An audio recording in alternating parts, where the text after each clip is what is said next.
Hello बच्चों, let's read the question and the question says we need to select the incorrect statement. तो incorrect statement find करना है for adjacent bond angle के लिए।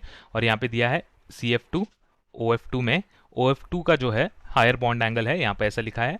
तो इसमें हम क्या करेंगे, पहले ये केस कंसिडर कर लेंगे। तो जब हम की कंसेप्ट की बात करेंगे, की कंसेप्ट,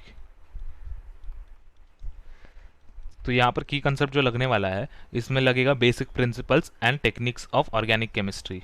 तो ऑर्गेनिक केमिस्ट्री का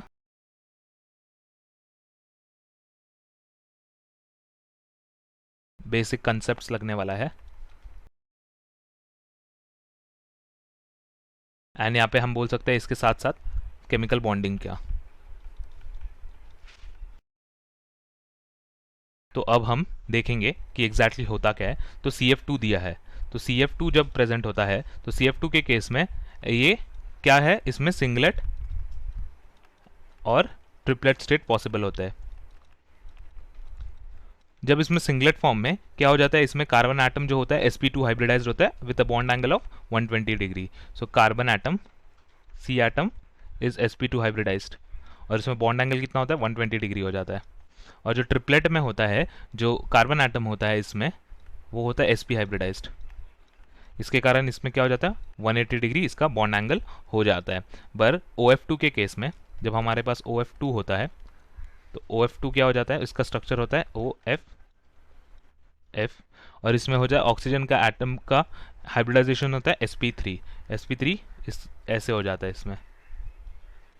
तो यहाँ पे sp3 हाइब्रिडाइजेशन होने के कारण इसका जो बॉन्ड एंगल है 103 डिग्री हो जाता है। sp3 हाइब्रिडाइजेशन एंड इसका बॉन्ड एंगल क्या है, 103 डिग्री।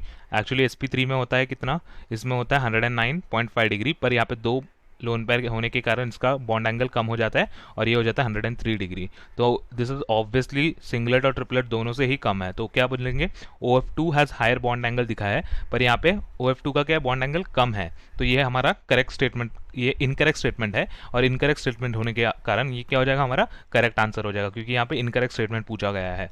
तो ऑप्शन बी देखेंगे, in PF4 plus PF4 minus and PF4 minus has higher bond angle. तो PF4 plus and PF4 minus में ये कह रहे हैं PF4 माइनस का जो है बॉन्ड एंगल ज़्यादा है। तो इसमें क्या हो जाता है कि in the case of PF4 plus the P atom is sp3 hybridized. तो हम जब B की बात करेंगे तो PF4 प्लस में क्या हो जाता है, P एटम जो होता है यानी फॉस्फोरस एटम, ये होता है sp3 hybridized with a bond angle of कितना, इसमें बॉन्ड एंगल हो जाता है कि sp3 हाइब्रिडाइज्ड और 109 डिग्री 28 मिनट्स का बॉन्ड एंगल हो जाता है इसमें। This is the bond angle between it. और जब हम क्या PF4 मॉलिक्यूल की बात करेंगे, PF4 माइनस मॉलिक्यूल, एक तो प्लस मॉलिक्यूल दिया है हमें और एक तो PF4 माइनस मॉलिक्यूल दिया है। तो PF4 माइनस में जो बॉन्ड एंगल हो जाता है, इसमें सबसे पहले हम हाइब्रिडाइजेशन देख लेंगे क्या होता है। PF4 माइनस के केस में इसका P एटम का हाइब्रिडाइजेशन होता है sp3d। sp3d हाइब्रिडाइज होता है with equatorial bond angle less than 120 degree. इसमें क्या होता है, इक्विटोरियल बॉन्ड एंगल यानी BA यानी bond angle is less than 120 degree. तो यहाँ पे BA बॉन्ड एंगल तो 120 डिग्री से लेस है and actual bond angle is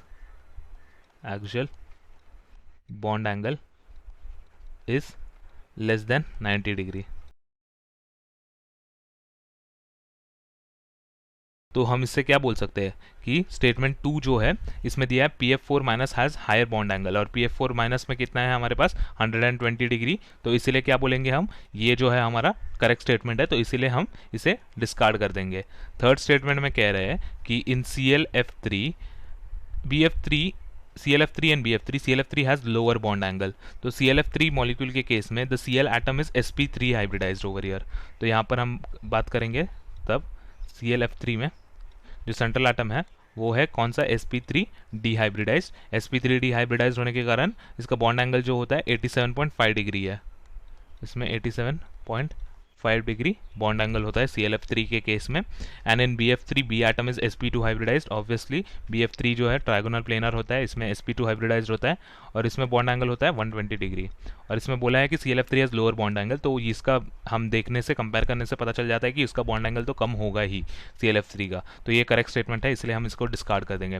और इसमें क्या है, both NH3 and PH3 have the same bond angle. This is not true, this is a incorrect statement. Therefore क्या बोलेंगे कि both NH3 and PH3 have the same bond angle is a incorrect statement. Therefore ये हो जाएगा हमारा correct answer, क्योंकि जब हम NH3 और PF3 की बात करेंगे, NH3 तो होता है sp3 hybridized with a lone pair, तो इसका जो बॉन्ड एंगल होता है 107 डिग्री, 107 डिग्री हो जाता है, ठीक है। और PH3 का जो बॉन्ड एंगल होता है वो होता है 93 PH3 का जो बॉन्ड एंगल होता है वो होता है 93.8 डिग्री। इसमें ड्रेगोस रूल लगने के कारण यहाँ पे हाइब्रिडाइजेशन पता नहीं कर पाएंगे हम, और इसमें बॉन्ड एंगल जो होता है 93.8 डिग्री होता है, ठीक है।